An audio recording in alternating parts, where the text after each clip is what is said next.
તો ઘણા બધા દિવસો બાદ આજે આપણી મુલાકાત થઈ છે, તો પછી દાખલા પણ થોડાક જોઈ લઈએ. જુઓ, ટકાવારીના દાખલા બે રીતે પૂછાય છે. એમાં એક દાખલો આ દેખાય છે એ કે જે ઘટાડાનો છે, બરાબર. ઘટાડો હોય ત્યારે શું કરવાનું? જો અહીંયા કંઈ નથી કરવાનું. 25 આપેલા છે તો બસ આ 25 તમે અહીંયા લખી નાખો. ટકા કીધા છે તો કાઢી દો, ગુણાકાર તમે એટલે 100 કરી દો. શું કીધું છે? તો 25% વધારો કીધો છે ભાઈ. તો શું કરવાનું? 25% વધારાનો મતલબ શું થાય? તો 100% તો હતું જ, પણ એની અંદર 25% એડ કર્યું છે તો કેટલું થાય? 125 થાય. કેટલું થાય? 125. તો 25 પંચા કેટલા થઈ ગયા? 125. અને 20 પંચા કેટલા થઈ ગયા? 100 થઈ ગયા.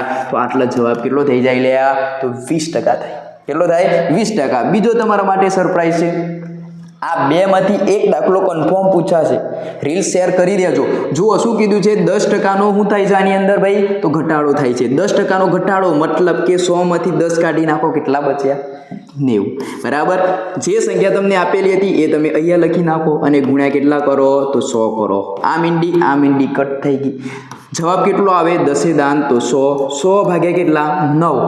બરાબર. આ રીતે પણ લખી શકાય. અને તમારે બીજી રીતે લખવું હોય તો 11, 9, 99 ને 100. એટલે આને આ મિશ્ર અપૂર્ણાંક તરીકે પણ લખી શકાય.